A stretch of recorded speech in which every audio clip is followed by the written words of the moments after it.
Okay, तो हम लोग कहाँ पे हैं अभी? अच्छा, इसको नहीं,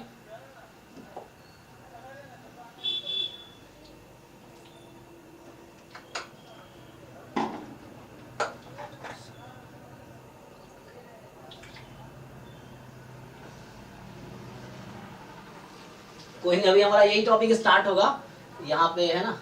लिमिट थ्योरम अभी जस्ट अगला टॉपिक है। तो देखो, इसमें क्या है कि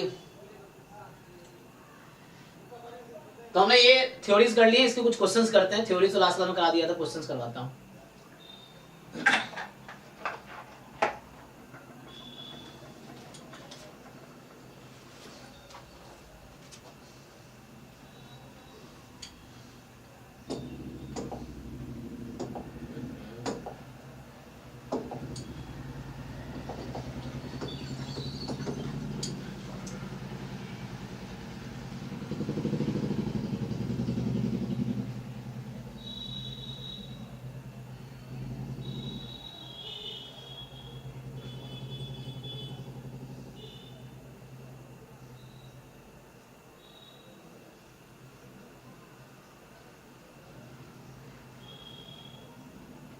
लिखिए, क्वेश्चन लिखिए। So let x, y have joint distribution bivariate normal. So this have distribution x, y have distribution bivariate normal and जिसका पैरामीटर्स हैं μ1 0, है ना, वो पैरामीटर था ना, मैं बताया तो पहले, μ1 μ2 sigma 1 square sigma 2 square rho. ठीक, तो जहां पे μ1 की वैल्यू है आपके पास 0, μ2 की वैल्यू है -1, sigma 1 square is 1, sigma 2 square is 4 and rho is equal to -1/2। ठीक, तो आपसे क्वेश्चन ये है ऑप्शन ए कि what is the probability that x plus y is more than 0। Option be what is the probability that x minus y is less than 0।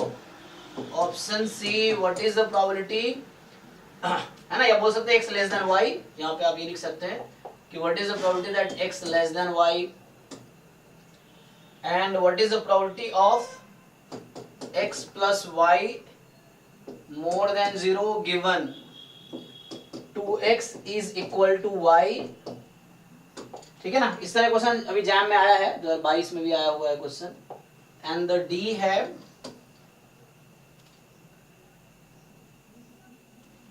कि x plus Y and x plus 2y are independent. देखिए,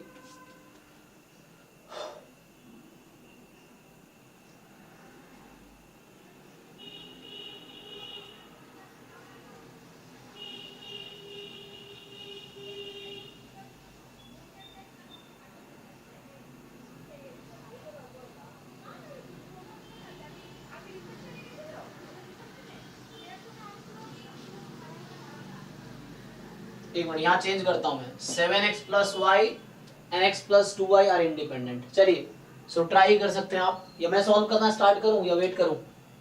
मैं कर देता हूं ना, क्योंकि question तो कराएंगे लास्ट क्लास में, मैं ही सॉल्व करके, टाइम वैसे भी हमारा, मुझे जल्दी सिलेबस कंप्लीट करना होगा इस बैच में। नहीं, चलो मैं सॉल्व करता हूँ, वेट करूंगा तो टाइम थोड़ा ना कम है हमारे पास। देखो क्या है हमारे पास कि एक्स वाई बाइवेरिएट नॉर्मल है, तो हमने देखा था इंडिविजुअली जो होगा वो नॉर्मल ही होगा। तो मतलब अगर मैं बात करूं, सो x इज नॉर्मल μ1, ये जो x होगा normal μ1 sigma 1 square and y is normal μ2 sigma 2 square. ठीक है, तो so what is the distribution of x plus Y? See, correlation coefficient non zero है, तो ये इंडिपेंडेंट नहीं है। ठीक है ना, तो अगर आपसे पूछे कि what is distribution of x plus Y, question ये है, so what is distribution of x plus Y, क्योंकि x प्लस वाई की जरूरत है ना, एंड ये ऑप्शन कुछ ऐसा ही है, इसको लिख दो तो x minus Y less than 0, या y माइनस एक्स कर सकते हो मोर देन 0, मर्जी आपकी, है ना, तो कैसे भी कर लो। ओके, तो x प्लस वाई का डिस्ट्रीब्यूशन क्या होगा? तो आपको क्या डिसाइड करना है? प्लस मी टू है ना? हाँ and variance sigma one square plus sigma two square plus 2 rho sigma one sigma, ठीक है ना? हाँ, तो ये आ जाएगा x प्लस वाई भी नॉर्मल होगा तो उसका मीन निकाल लीजिए। तो x प्लस वाई का मीन होगा μ1 प्लस μ2 एंड जो x प्लस वाई का वेरिएंस होगा, जो x प्लस वाई का वेरिएंस है that is sigma one square sigma two square plus 2 time covariance between x y. आप पिछले क्लास का नोट्स देखिए। So covariance between x y को लिख सकते हैं, वो कोरिलेशन कोएफिशिएंट फॉर्मूला यूज कर रहे हैं ना, तो rho sigma one sigma two, तो ये हो जाएगा 2 time rho sigma one sigma two. Similarly मुझे x माइनस वाई की जरूरत है सेकंड ऑप्शन में, तो x माइनस वाई का डिस्ट्रीब्यूशन निकालूंगा नॉर्मल। बताइए x माइनस वाई का मीन कितना है? mu1 माइनस mu2, ठीक है, तो μ1 माइनस μ2 वेरिएंस वेरिएंस सेम ही होगा sigma one square sigma two square minus 2 rho sigma one sigma to. ठीक, और क्या जरूरत है मुझे? यहाँ जरूरत पड़ेगी, इसको मैं इधर बुलाऊंगा ना, तो ये कुछ ऐसा है कि x minus y more than 0 given 2x minus y equal to 0, तो मुझे इस 2x माइनस वाई के डिस्ट्रीब्यूशन की जरूरत पड़ेगी। तो मुझे जरूरत है 2x माइनस वाई के डिस्ट्रीब्यूशन की। सो दिस इज नॉर्मल, और फिर से इसका मीन बताइए क्या आएगा? तो mu1 plus 30 mu1 minus mu2 हाँ 4 सिग्मा 1 स्क्वायर जी, 4 sigma one square plus sigma 2 square हाँ plus sigma two square minus 4 rho yes. Rho sigma 1 sigma 2। So minus ना 2 टाइम कोवेरिएंस लेंगे तो 2 बाहर आ जाएगा, कोवेरिएंस एक्स वाई माइनस में, so minus 2 covariance between x y. तो और यहाँ से 2 ऑलरेडी है, 2 पहले से आएगा, 2 2 4 हो जाएगा, 4 रो सिग्मा 1 सिग्मा 2। किसी को डाउट हो रहा तो पूछो, जो क्वेश्चन पूछोगे चीजें क्लियर और क्लैरिटी आएगी। जैसे मैं पूछता हूँ क्वेश्चन ना, बच्चे बता नहीं पाते हैं, तो मुझे ये क्लियर हो जाता है कि तुमको आता नहीं है, सिंपल। तो वैसे तुम भी क्वेश्चन में अगर क्लियर नहीं है तो क्वेश्चन पूछो, ये चीजें तुम्हें फिर क्लैरिटी आ जाएगी कि हाँ ये चीज मुझे समझ आ गया। और नहीं पूछोगे तो पहले जैसे थे अभी वैसे ही रहोगे, है ना। ये प्रिपरेशन क्या है? ट्रांजिशन पीरियड है, कि पहले मान लो तुम्हें कुछ नहीं आता था, तुम ढंग से सीखे तो प्रिपरेशन के बाद एक बहुत बेहतर इंसान, एग्जाम निकले ना निकले लेकिन तुम एक उस लेवल का इंसान, तुम्हारे पास बहुत नॉलेज होगा, तो कुछ ना कुछ हो ही जाएगा लाइफ में, ये चीज है। और नहीं सीखोगे तो जैसे पहले थे वैसे ही रह जाओगे, एग्जाम निकला निकला अलग बात है, ये चीज है। सो 2x माइनस वाई, ठीक है, सिंपल। इसका मीन, इसका वेरिएंस निकाला हमने। अब क्या करना है आपको? अब आप देखो क्या क्या चाहिए मुझे। जैसे यहाँ पे ये भी चाहिए लेकिन जरूरत नहीं है, क्योंकि जब अगर 4000 से मैं स्टार्ट करूँ तो मुझे बोला ये दोनों नॉर्मल ही होगा, डिस्ट्रीब्यूशन निकालने की जरूरत नहीं है यहाँ पे, क्योंकि जस्ट इंडिपेंडेंट चेक करना है। तो मैं कोवेरिएंस निकाल लेता हूँ उनके बीच का। अगर मैं डी ऑप्शन से भी स्टार्ट कर रहा हूँ, ठीक है। So covariance between 7x plus Y comma x plus 2y। So यहाँ से क्या है कि 7x plus Y x plus 2y, इसका कोवेरिएंस निकालो, तो इसको ब्रेक करो, है ना।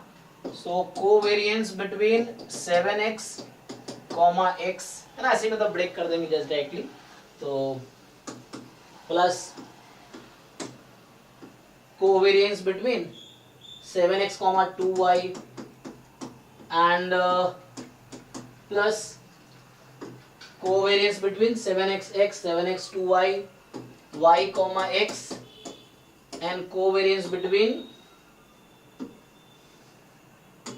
y comma 2y। चेक कर लीजिए ना। तो यहाँ पे क्या होगा जस्ट कि 7x कॉमा x, 7 बाहर आ जाता है, प्रॉपर्टी है कोवेरिएंस की, प्रूव भी कर सकते हैं, 7 बाहर आ जाएगा। तो 7 time sigma 1 square covariance between 7x 2y, तो 7 बाहर और 2 बाहर, 7 2 14 बाहर, 14 time covariance between x y। Covariance है ना, तो हम लोग कोवेरिएंस को उसके टर्म में लिखेंगे। तो कोवेरिएंस हमेशा देखो यहाँ क्या लिखता हूं मैं, रो सिग्मा 1 सिग्मा 2, क्योंकि कोरिलेशन कोएफिशिएंट होता है covariance upon standard deviation of x into standard deviation of y। Definition of correlation coefficient, cross multiply करते हैं तो कोवेरिएंस आ जाएगा। तो मतलब ये हो गया यहाँ से कि 14 time covariance of x y, तो ये हो गया कि रो सिग्मा 1 सिग्मा 2 एंड प्लस वही रो सिग्मा 1 सिग्मा 2, उल्टा हो गया, रो सिग्मा 1 सिग्मा 2 एंड आगे आ जाएगा 2 कॉमन ले लो, तो सिग्मा 2 स्क्वायर। अब इसमें क्या करो, पुट करो सारा डेटा, बताओ इसका आंसर कितना आ रहा है। सारी इन्फॉर्मेशन पता है ना हमें, वहां से यूज करो, ये दे रखा है देखो, इसको यूज करके बताओ क्या आंसर आ रहा है।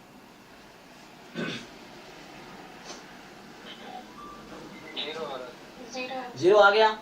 तो चूंकि ये नॉर्मल है, ठीक है ना, तो जब नॉर्मल रैंडम वेरिएबल है तो दोनों तरफ से ट्रू होगा, कोई प्रॉब्लम, इंडिपेंडेंट नॉर्मल है इसलिए बोल रहा हूँ।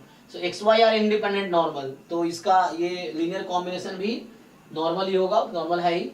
और नॉर्मल के केस में फिर इफ एंड ओनली इफ होगा। तो जब जीरो है तो इसका मतलब क्या होगा कि इंडिपेंडेंट होगा ये, ठीक है ना, ऐसा बोल सकते हैं हम। अच्छा, इस क्वेश्चन में ऐसा पूछा था कि ax plus y is equal to this. Sir वो तो वन वे थ्योरम होता है ना कि मतलब नहीं बाई, इंडिपेंडेंट है तो कोवेरिएंस जीरो होगा, कोवेरिएंस जीरो है तो जरूरी नहीं है कि independent। लेकिन ये नॉर्मल में टू वे होता है, बाईवेरिएट नॉर्मल में टू वे होता है, ठीक है। तो इंडिपेंडेंट नॉर्मल केस में टू वे होगा, क्योंकि अगर ये इंडिपेंडेंट है तो कोवेरिएंस जीरो है, कोवेरिएंस जीरो है तो इंडिपेंडेंट होगा। नॉर्मल में सिर्फ ऐसा होता है, बाकी में नहीं, ठीक है। तो ये ओके है। मैं लास्ट क्लास में थे, तुम कौन सुबह बोल रहा था, लास्ट क्लास में थे, हाँ लिखा है ना थ्योरम हमने, लास्ट क्लास थ्योरी, तो लास्ट क्लास में ही ना थ्योरी लिखा रहा था मैं, कि तुम्हें दिखाया था कि रो को जीरो पुट किया तो इंडिपेंडेंट हो गया था। जब भी तुमने रो जीरो पुट किया तो इंडिपेंडेंट हो गया था, बाकी जगह ऐसा नहीं होता है। यही तो यहाँ भी हो रहा है, यहाँ भी इसके बीच का कोरिलेशन कोएफिशिएंट क्या आ जाएगा, जीरो हो जाएगा। तो ये दोनों इंडिपेंडेंट हो जाएंगे क्योंकि बाईवेरिएट नॉर्मल फॉर्म करेगा ये। तो this and this are okay, अब इंडिपेंडेंट। हाँ नॉर्मल में ओके है, बाकी डिस्ट्रीब्यूशन में जरूरी नहीं है, नॉर्मल में श्योरली इंडिपेंडेंट होगा। तो 7x plus Y and x plus 2y are independent, ठीक है। तो इस तरह से आ जाएगा, तो ये तो ओके है। अब बात करते हैं a की। तो जैसे आपको पता है कि नॉर्मल से स्टैंडर्ड नॉर्मल कैसे बनाते हैं, जैसे x है normal mu comma sigma square, तो उसको मुझे स्टैंडर्ड नॉर्मल बनाना है, तो कैसे बनाते हैं हम, x minus mu by sigma। हाँ x minus mu by sigma. तो सेम प्रोसेस हम यहाँ भी कर लेंगे, कोई प्रॉब्लम नहीं है। सो लाइक पहले थोड़ा सा इसको सिंप्लीफाई करके बताओ मुझे क्या आएगा। तो जैसे यहाँ से ये तो है, क्लियर है कि नॉर्मल म्यू वन था 0, सिग्मा वन स्क्वायर है 1, y है नॉर्मल -1, 4। ये बताओ सिंप्लीफाई करके क्या आएगा, this is what,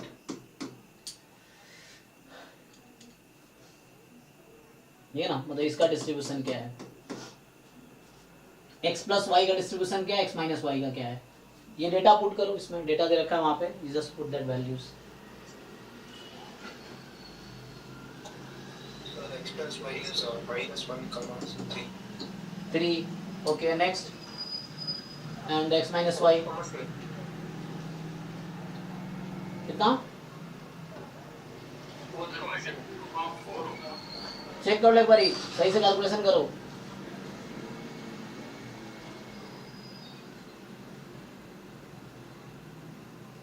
four plus 1 5 -1,3 होगा। ठीक है, और ये वाला ठीक है, x माइनस वाई।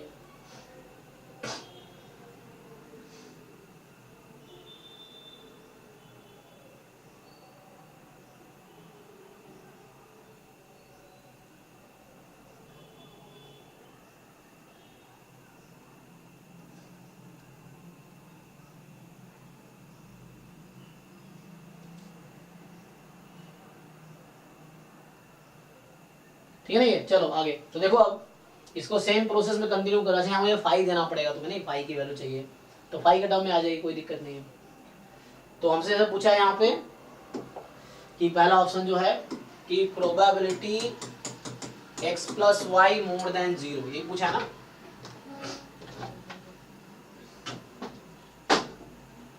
सो हम क्या करेंगे, x प्लस वाई का जो डिस्ट्रीब्यूशन अभी आपने बताए हैं कि नॉर्मल -1,3, इसको यूज कर लेते हैं। तो प्रोबेबिलिटी देख लो सब लोग इनको, है ना। तो मैं क्या कर रहा हूँ, नॉर्मल से स्टैंडर्ड नॉर्मल में कन्वर्ट कर रहा हूँ। तो इसके मीन को घटाओ, इसका मीन है -1, इसके स्टैंडर्ड डेविएशन को डिवाइड करो, तो सेम चीज तुम इधर भी करोगे, तो 0 माइनस माइनस 1 अपॉन रूट 3। क्या किया हमने?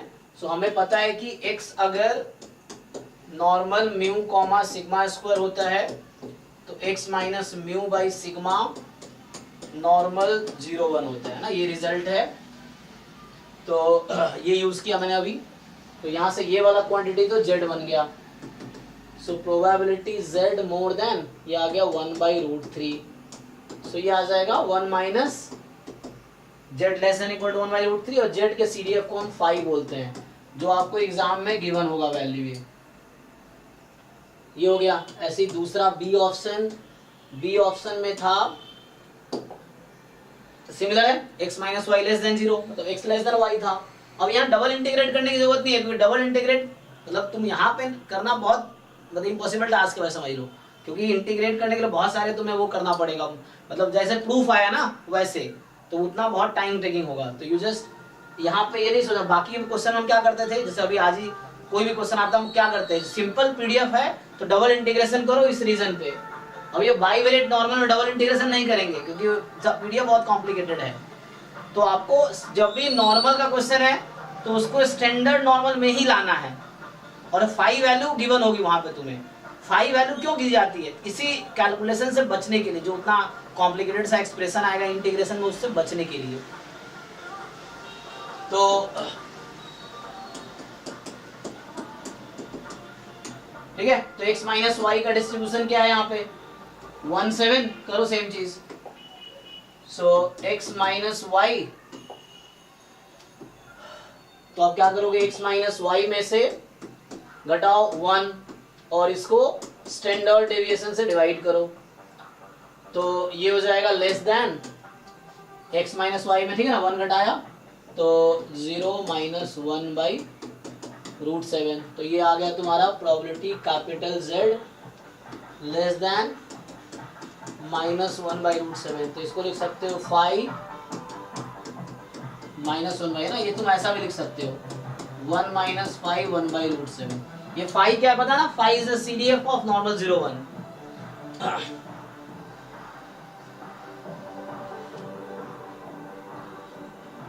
ओके, तो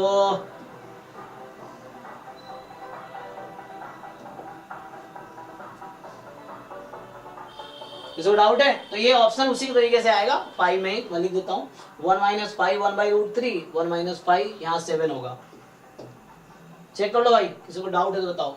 तो ये है 1 माइनस 5 1 बाई रूट 3, तो ये आएगा 1 माइनस 5 1 बाई रूट अंडर 7।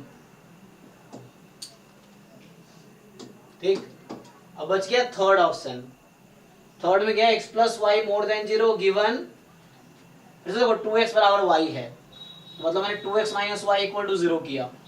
तो ये भी नॉर्मल है, ये भी नॉर्मल है। तो एक काम करता हूं, पहले तो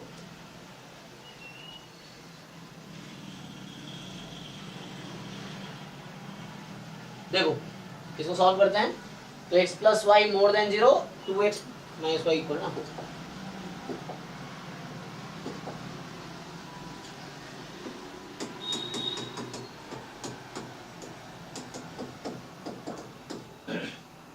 तो मैं वेरिएबल को रीनेम कर रहा हूं। रीनेम मतलब मान लो u more than 0 given v is equal to 0। तो मैंने क्या किया, u नाम दिया x प्लस वाई को, v नाम दिया 2x माइनस वाई को। ये डिस्ट्रीब्यूशन आपने निकाले ही थे -1,3। ये भी डिस्ट्रीब्यूशन आपने फाइंड किया है, बताइए क्या आया था। ओपन बताओ ये कितना आएगा। 1,12। हाँ, बाकी लोग अपना वेरीफाई करो, बिकॉज अंधविश्वास गलत होता है ना, तो उससे फिर कई बार मैं भी फंस जाता हूँ। बच्चे मान लेते हैं जो बता रहा है सही बता रहा होगा, फिर मैं भी सही मान के करता हूँ, फिर वो गलती हो जाती है बाद में। तो बाकी लोग अपना वेरीफाई करो कैलकुलेशन, क्योंकि मिस्टेक किसी से भी हो सकता है। तो आपको क्या करना है, 2x माइनस वाई, तो ये है नॉर्मल 1,12। ओके, तो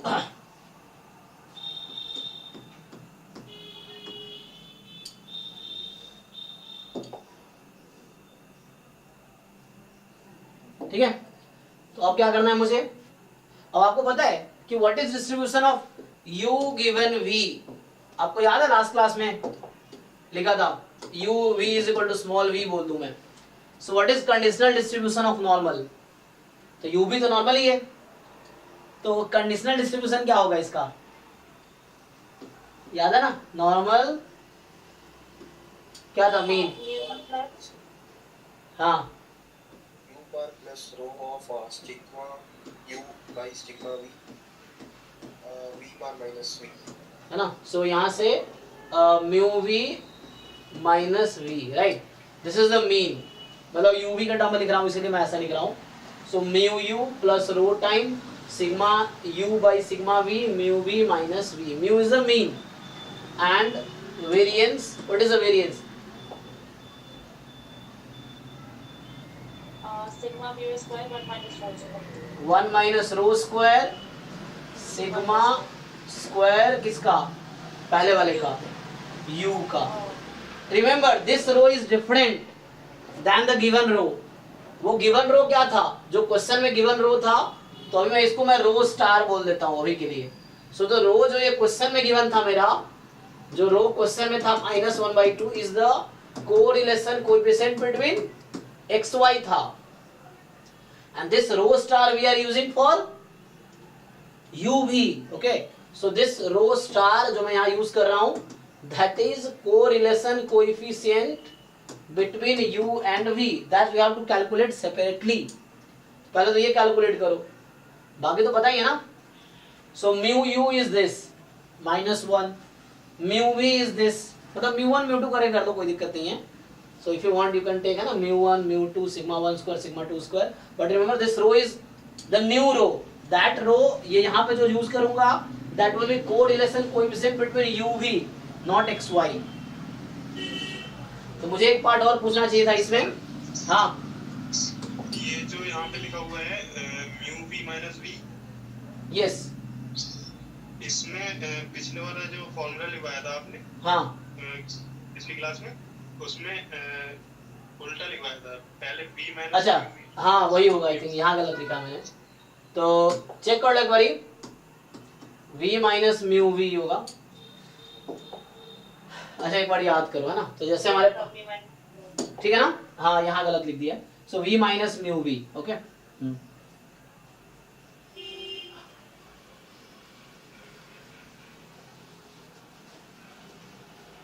सो कैलकुलेट करो, इसमें क्या क्या नहीं पता है आपको.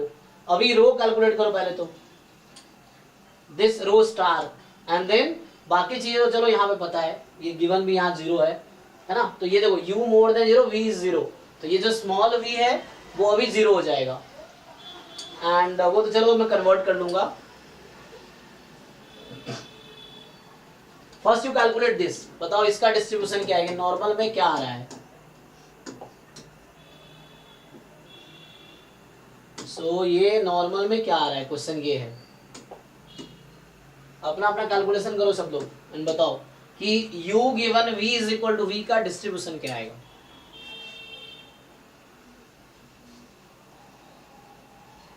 एटलीस्ट इसका तो फाइंड करना चाहो तो ये भी चल जाएगा. मैं बोल रहा हूँ u given v is equal to 0, ये भी कर सकते हो. तो इसका क्या आएगा.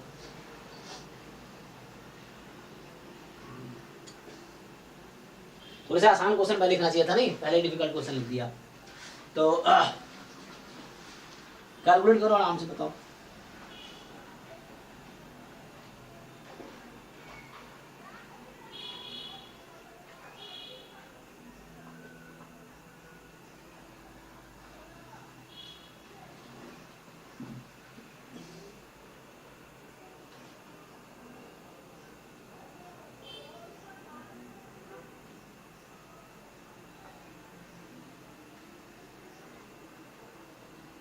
माइनस हाफ ही आएगा. अच्छा चलो कोइंसिडेंस हो सकता है ना. तो ठीक है. तो जैसे आपको क्या जरूरत पड़ेगी यहाँ पे, कोवेरिएंस बिटवीन जरूरत पड़ेगी x plus Y comma 2x minus Y की. तो ब्रेक करोगे x कॉमा 2x का कोवेरिएंस 2 टाइम्स सिग्मा 1 स्क्वायर जो गिवन था, minus covariance between x y, तो वो तो रो सिग्मा 1 सिग्मा 2 है, y 2x, तो plus 2 time rho sigma 1 sigma 2. And minus sigma 2 square, इसको पुट कर लेंगे।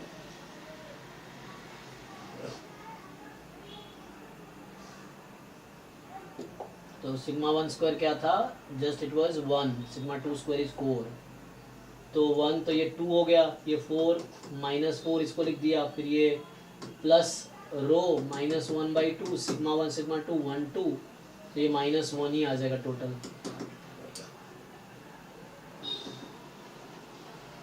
सो 2 माइनस 5 माइनस 3, चेक कर लो, ये ऐसा नहीं आ रहा, चेक करो,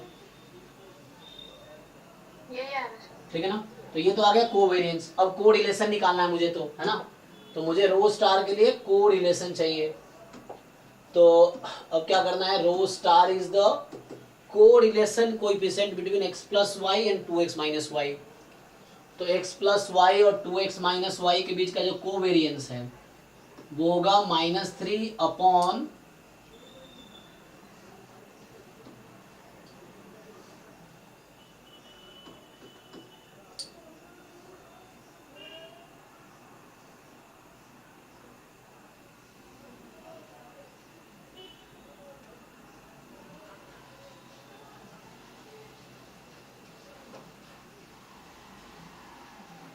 ठीक है, इसका वेरिएंस निकाल लो x प्लस वाई का। तो वो जो वेरिएंस अच्छा बता रुका है, सो वेरिएंस इज 3, सो यहाँ √3 स्टैंडर्ड डेविएशन √12,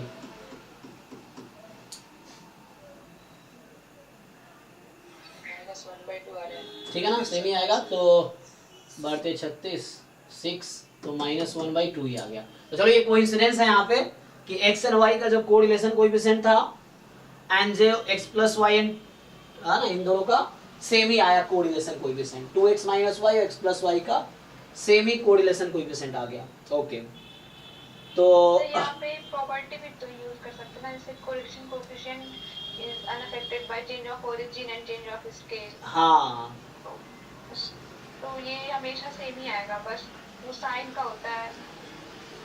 अच्छा ऐसा है क्या, अच्छा रुको चेक करते हैं।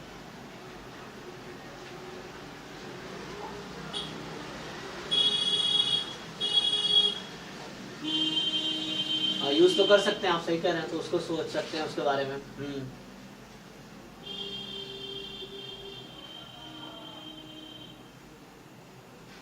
ठीक है, अभी पुट कीजिए इसको, तो क्या आंसर आएगा। तो इसका डिस्ट्रीब्यूशन क्या आ गया, एटलीस्ट इसका मेन तो इसका ही चाहिए मुझे, तो इसका क्या आ जाएगा, -1, 9/4 -1, 9/4 9/4। सो मेरा तो -3/4 आ रहा है। -3/4, चेक करो भाई, इसमें v की जगह आपको 0 रखना है, म्यू v ये यहाँ पे है ना, mu v mu u mu v, check कर लो एक बार।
यस, हो गया कंफर्म? चेक कर लो एक बारी, सर -3 ठीक है ना? 9/4 ओके चलो, ओके तो अब क्या करना है? -3/4 कॉमा 9/4। किसी को कंफ्यूजन तो पूछना। तो हमने भी क्या कैलकुलेट किया कि लाइक क्वेश्चन इज दिस, तो पहले x प्लस वाई को I assumed u and 2x minus Y I assumed v, then u given v का डिस्ट्रीब्यूशन फाइंड किया। सो ये है ना, ये सारी वैल्यूज यू नो ऑलरेडी है, पुट करना है तो ये आ गया। अब ये कैलकुलेट करना है u more than 0 given v is 0। So if I rename again, तो अज्यूम कर लो let's say this quantity is w, इसको मैं w बोल देता हूं फॉर एग्जांपल कि u given v is 0 is w। तो एक्चुअली दिस थिंग जो आपको जरूरत है, probability u more than 0 given v is equal to 0, you can write it like w more than 0, ठीक है ना? यही चीज है कि u गिवन दिस, और ये मोर देन 0 तो मींस ये टोटल मोर देन 0, बात वही है u, so here mean is u, तो you can right if this is w, u given v is 0 is new random variable. So ये distribution u का ही है under this condition. So I named w. So w is more than 0. और w का distribution ये है. So now we can find easily. So यहाँ से क्या होगा? Probability w minus e of w. तो w का मीन निकाल लो. तो w का मीन यहाँ से ये है, ऑलरेडी पता है आपको. So you subtract the mean. So minus 3/4 upon standard deviation 3/2 more than, ठीक, ये हो गया। तो 0 प्लस 3/4 अपॉन 3/2, क्या आ गया आंसर फाइनल? तो ये जेड के टर्म में कुछ आ जाएगा स्टैंडर्ड नॉर्मल में। सो नाउ इट इज, चलो ये लिख देता हूं मैं। So now you have equal to, तो प्रोबेबिलिटी ये कैपिटल जेड हो गया and that is 3/4 upon 3/2, cut गया ना? तो ये हाफ बचा आपका। सो ये आपका आ गया 1 माइनस 5 ऑफ 1/2, ठीक है? तो ये आंसर है। 5 हाफ आपको क्वेश्चन में गिवन होगा and that you can also write as 5 of minus half. तो ये वैल्यू एग्जाम में गिवन होगा ऑलरेडी।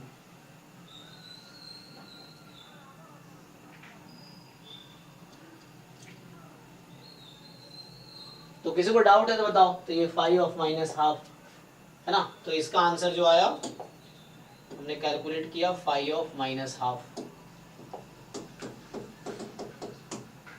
ठीक है? तो इस तरीके से आ जाएगा। सो किसी को कुछ कंफ्यूजन हो इसमें तो यू कैन आस्क, ठीक है? तो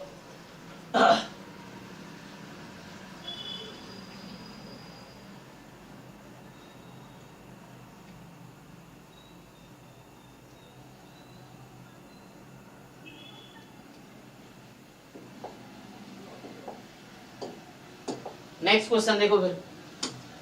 अब अगर तुम खुद ट्राई करो। सो ये जैम 2022 में आया हुआ है, मैं क्वेश्चन जस्ट बता देता हूँ।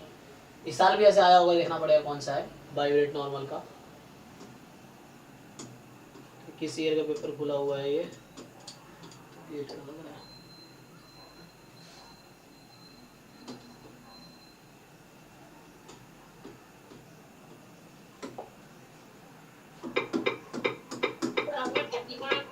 टॉपिक्स में दिक्कत है गेट में। हाँ सर वो टॉपिक्स के आप 9 से 11 तक कराएंगे? कौन से टॉपिक नहीं समझे? सर वो जो नॉन पैरामेट्रिक इन्फ्रेंस है वो सब टॉपिक का कुछ प्रॉब्लम। हाँ उसका अभी आगे स्टार्ट करेंगे, अभी वो स्टार्ट होगा क्लासेस। अभी मैं प्लान कर रहा हूँ एक नेक्स्ट वीक से स्टार्ट होगा, तो उसका टाइम अलग होगा। अभी मैं प्लान कर रहा हूँ तो उसका 9 to 11 में होगा, लेकिन अभी वो पहले जैम का PYQ हो जाए उसके बाद।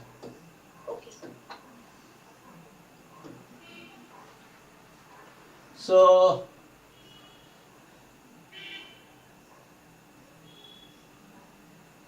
इसको सॉल्व करो, बताओ क्या आएगा।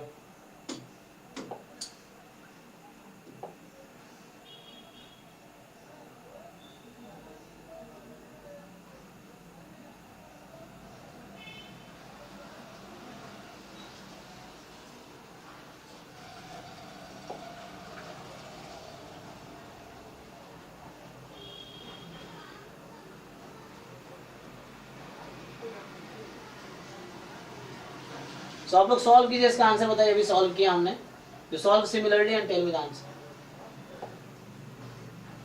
जो हमारा लास्ट पार्ट था, नहीं जो सी पार्ट था, तो सी पार्ट तो सेम ही था, चेक करो डेटा भी सेम है, अलग है, सेम ही आई थिंक, देख लो।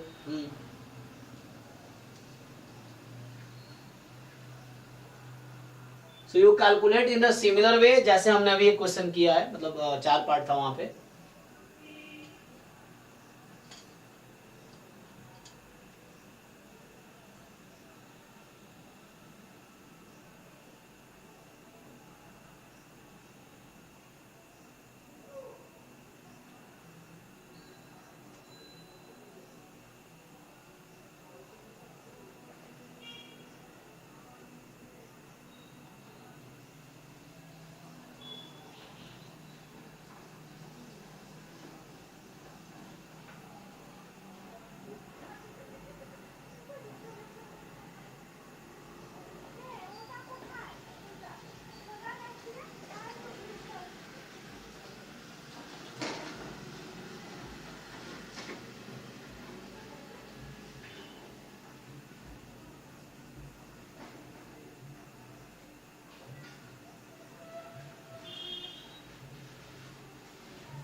Sir option D.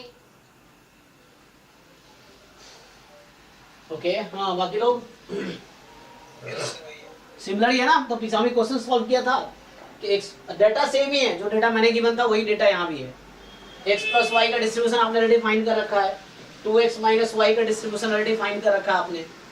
तो जस्ट ये हो गया probability u more than 1 given v is equal to 1। तो पहले आपको क्या करना होगा, u given v is equal to 1 का डिस्ट्रीब्यूशन निकालना होगा। कितना आया जिन लोगों ने फाइंड किया बताइए।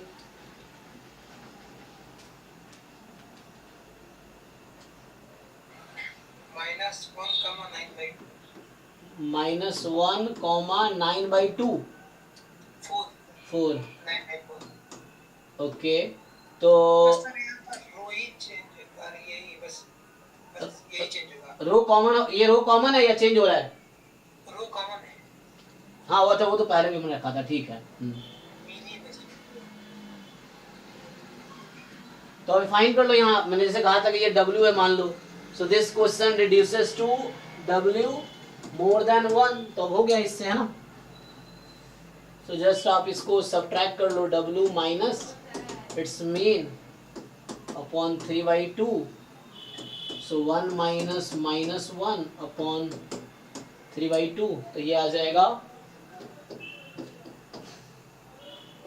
z मोर देन कितना आ जाएगा 4/3, सो 1 माइनस 5 4/3, ठीक है। तो मतलब वही 5 माइनस 4/3 सेम ही है। बस आपने तो कहा था सेंट्रल लिमिट थ्योरम ज्यादा वैल्यूज n वैल्यूज से सेंट्रल लिमिट थ्योरम हम ऐसे नहीं कर सकते। हाँ तो सेंट्रल थ्योरम कहाँ यूज कर रहे हैं? तो हाँ आपने कहा था कि n वैल्यूज के बगैर हम सेंट्रल लिमिट थ्योरम कहीं भी नहीं लगा सकते। यस यहाँ पर तो एक ही वैल्यू है था, आप सेंट्रल लिमिट थ्योरम लगा रहे नहीं, सेंट्रल नहीं लगा रहे हैं, आपको सेंट्रल लिमिट थ्योरम का डेफिनेशन ही नहीं पता है। हम सेंट्रल लिमिट थ्योरम नहीं लगा रहे हैं, सेंट्रल लिमिट थ्योरम अलग चीज है, ये ट्रांसफॉर्मेशन बोलते हैं इसको।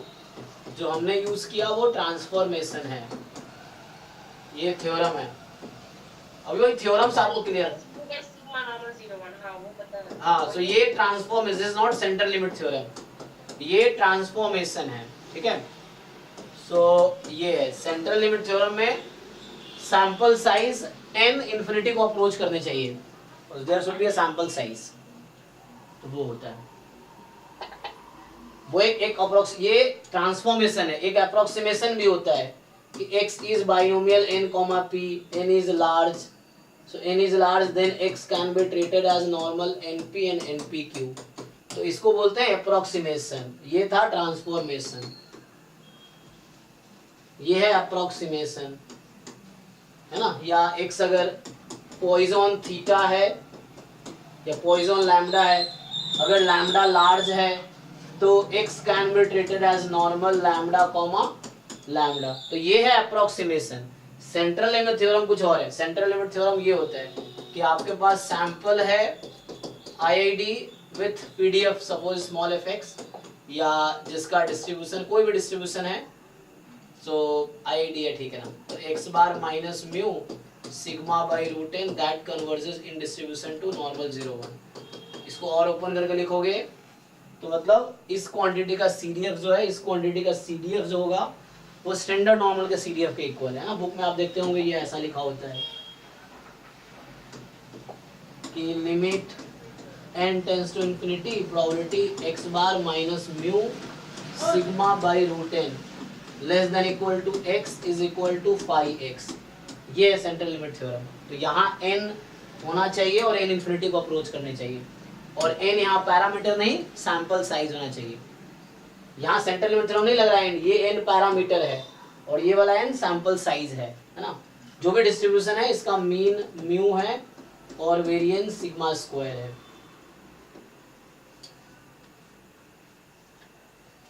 ठीक है, तो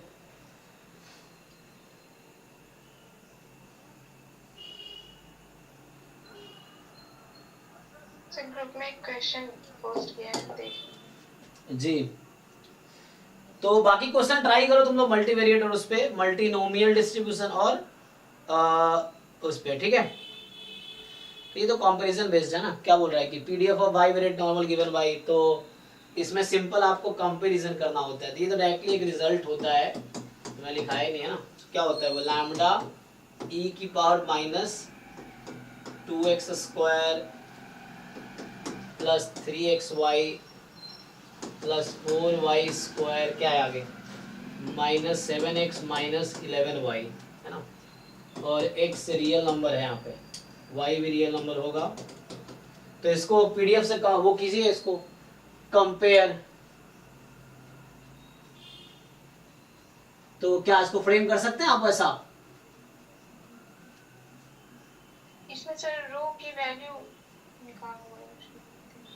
अच्छा ये बताओ, छोड़ो, आप जब ज्वाइंट PDF लिख रहे थे आप लोग तो क्या लिखते थे 1/2 पाई, तो सिग्मा 1 सिग्मा 2 हाँ रूट 1 माइनस रो स्क्वायर हाँ एक्सपोनेंशियल माइनस हाफ ब्रैकेट, ठीक है, 1 माइनस रो स्क्वायर यहीं रखो। हाँ फिर ब्रैकेट में x माइनस म्यू1 अपॉन सिग्मा 1 का whole square plus y minus म्यू2 अपॉन सिग्मा 2 का होल स्क्वायर माइनस 2।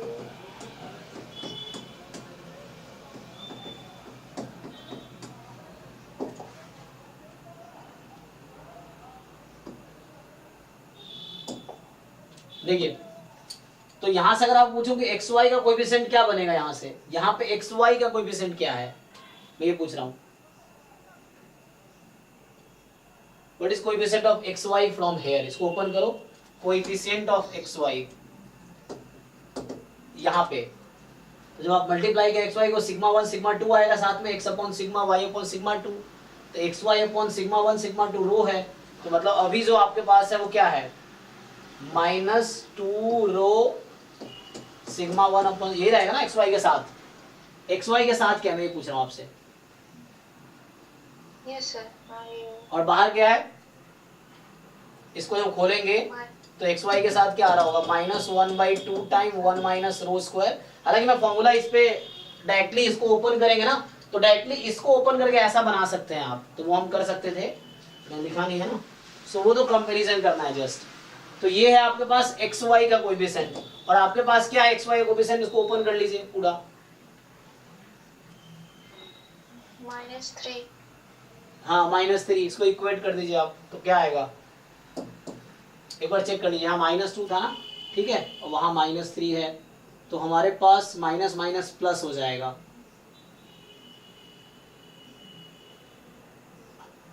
क्या आंसर आएगा यहाँ से,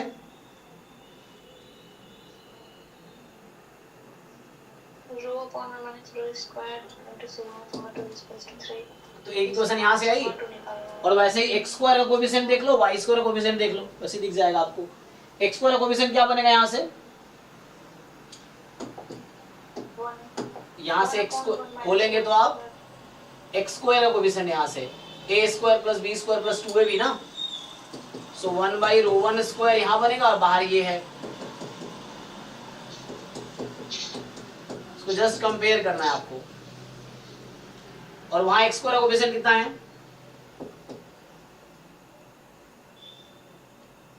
-2। ठीक है। अब वाई स्क्वायर का कोएफिशिएंट देख लो आप, 3 इक्वेशन 3 अननोन है, सॉल्व नहीं हो जाएगा। सेम वाई स्क्वायर का कोएफिशिएंट है 1/σ2 स्क्वायर यहाँ से आएगा, और बाहर वो है, तो क्या आ जाएगा, 1/2 1 minus rho square। ठीक है ना। और ये आपके पास वाई स्क्वायर का कोएफिशिएंट 1/ρ स्क्वायर है ना, तो -1/2 दिस, बस वाई स्क्वायर के साथ ये क्या आएगा, वहां वाई स्क्वायर के साथ क्या है, 4 है आपका, 4 है, -4 ना, -4। हाँ। अब चेक कीजिए यहाँ से, तो अगर आप इक्वेशन 1 और 2 को डिवाइड कर दें तो क्या मिलेगा, मतलब अच्छा 3 इक्वेशन है, 3 यहाँ पे है, तो लास्ट दोनों से कुछ आएगा, सिग्मा 1 सिग्मा 2 स्क्वायर में रिलेशन आ जाएगी। यहां से अगर आप सिग्मा 1 और सिग्मा 2 की वैल्यू निकाल लो, थर्ड देखो एक मिनट, सो इस इक्वेशन से सिग्मा 1 स्क्वायर निकालो आप, तो ये इधर आ जाएगा, ये इधर गया, इधर आ गया ना, तो -1/4 ये प्लस हो जाएगा 1 माइनस रो स्क्वायर, चेक कर लीजिए। सो मतलब मैं सिग्मा 1 स्क्वायर फाइंड कर रहा हूँ, इसको तो बुला लो, सो 1/4 1 माइनस रो स्क्वायर, ये अभी इसके इक्वल है, यहां से सिग्मा 2 स्क्वायर किसके इक्वल आएगा, सो बुला लो 1/8 1 माइनस रो स्क्वायर, तो ये अभी इसका रो के टर्म में आ गया। अब यहाँ इन दोनों की वैल्यू पुट कर दो आप, तो यहाँ से रो निकल के आ जाएगी। ओके सर, ठीक है, ट्राई। तो ये दोनों वैल्यू अब यहाँ से इसमें पुट कर दो, इस वाले में, तो यहाँ से रो निकल के आ जाएगा। ये दोनों वैल्यू यहाँ से पुट कर लो, रो क्रॉस मल्टीप्लाई कर दो पहले तो ये सिग्मा 1 सिग्मा 2 की वैल्यू रो के टर्म में रखो, तो उससे आपका ये कैंसिल होके, हाँ वो तो इजीली रो आ जाएगा। क्या होगा, एक एक्सपोनेंशियल के टर्म उपयोग कर सकते हैं, कंसीडर क्या क्या, डेरिवेटिव ले सकते हैं, हाँ हाँ एक्सपोनेंशियल को कंसीडर करके इसका डेरिवेटिव ले सकते हैं, हाँ हाँ, फिर मल्टीवेरिएट नॉर्मल में इसका रिजल्ट है। हाँ वही बोल रहा हूँ, एक रिजल्ट है जो दिखाया है मैंने, उसको देखना पड़ेगा, तो अदरवाइज हमने यूज नहीं किया इसको, तो वैसे भी हो जाएगा।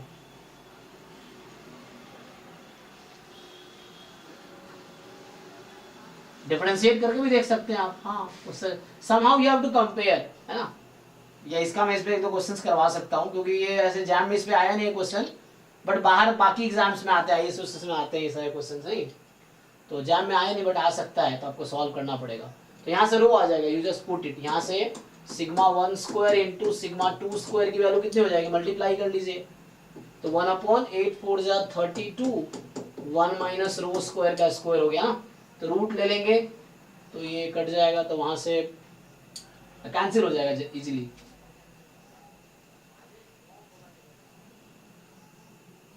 ठीक है ना, तो यहाँ से क्या आ जाएगा, सिग्मा 1 सिग्मा 2 की वैल्यू आ जाएगी आपकी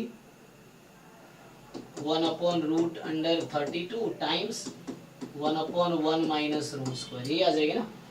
और वो पुट कर लो वहां पे, तो क्रॉस मल्टीप्लाई कर लो चाहो तो इसका प्रोडक्ट आ गया √32। तो मैं कह रहा हूँ कि अदरवाइज रिजल्ट भी है, उसको देखना पड़ेगा। तो रिजल्ट जो है हमारे पास, तो ऊपर है 2 रो, ठीक है, 2 काट भी सकते हो आप, तो ये 2 अगर काट दोगे 2 टाइम, और इन तीनों का प्रोडक्ट कितना, यहाँ से वो क्रॉस मल्टीप्लाई करके 1/√32 इन तीनों का प्रोडक्ट होगा, मतलब इसका और rho sigma 1 sigma 2 1 minus rho square equal to -3, ये काट दो तो यहाँ से रो आ गया, रो कितना आया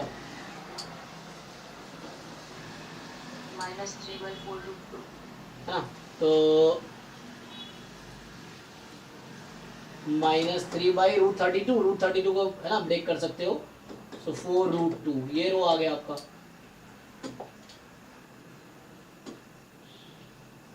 मैं बोल रहा हूँ क्या ना, डायरेक्ट रिजल्ट, इसको ओपन करेंगे ना, मैं इतना किया हूँ ना अभी, आप इसको चाहो तो ओपन कर लो सीधा सीधा, फिर एक्स स्क्वायर कोएफिशिएंट को एक्स स्क्वायर कोएफिशिएंट इक्वल करो, एक्स वाई वालों के एक्स वाई वाले के साथ,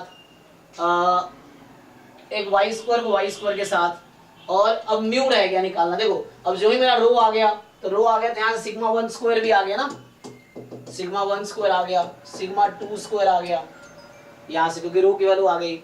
अब आप क्या करो, यहाँ पे देखो x का कोएफिशिएंट क्या है, जब आप ओपन करोगे तो यहाँ x का टर्म बनेंगे, यहाँ भी एक x का टर्म बनेगा, तो आप पहले इसको पूरा एक्सपैंड कर दो, इसको ना एक्सपैंड कर दो, डायरेक्ट रिजल्ट है, मतलब अभी मैं लिखूं तो वो भी हो जाएगा। इसको पूरा एक्सपैंड करोगे तो क्या बनेगी, ये ऐसी बनेगी, समथिंग x स्क्वायर बनेगी ना, कि something x square plus something x y plus something y square something, है ना। तो जस्ट इसको पूरा एक्सपैंड करके कंपेयर कर लो, उससे इजीली आंसर आ जाएगा। तो अभी मैंने क्या कंपेयर किया, x square coefficient x y का y स्क्वायर का, फिर x का कोएफिशिएंट y कोएफिशिएंट कंपेयर कर लो, उससे आ जाएगा। और डायरेक्ट आप रिजल्ट बना सकते हो, जो रिजल्ट मैंने लिखा है, आप चाहो तो लिखा सकते हैं। तो इसको मैं ओपन करूँ तो क्या बनेगा, मान लो इसको ओपन करूंगा तो उसके साथ कंपेयर कर लो, ये है। तो इसमें 2 लाइन और, मतलब ये होगा इसको ओपन करने पे क्या होगा, जैसे ओपन करेंगे तो ax square plus by square plus cxy plus dx plus ey plus कोई नया कांस्टेंट k होगा, इस तरीके से होगा, वही वहां पे है, तो उसको कंपेयर करना होगा, बनेगा तो सेम ही है।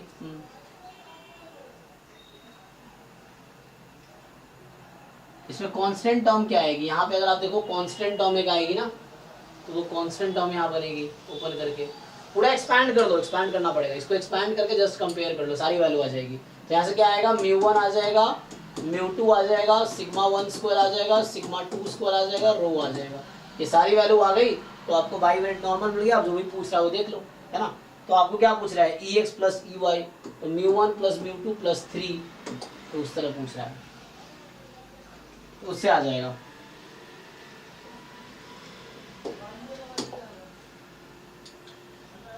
तो गुतागुत वाले बुक में रिजल्ट दे रखा होगा, आप देख कर सकते हो। जैम में इस पे क्वेश्चन नहीं आया, इसमें रिजल्ट दिखाया नहीं ये वाला। तो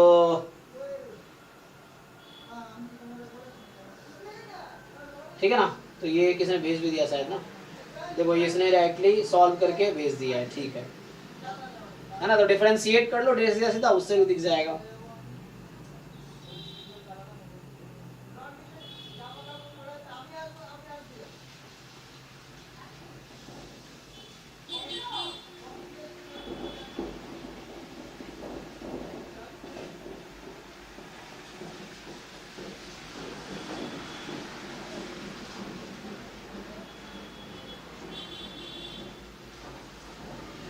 ठीक है ना, जैसे इन्होंने भेज भी दिया उस तरीके से भी कर सकते हैं, मतलब और सारे अप्रोच हो सकते हैं, बहुत सारे अप्रोच हैं, तो डिपेंड करता है।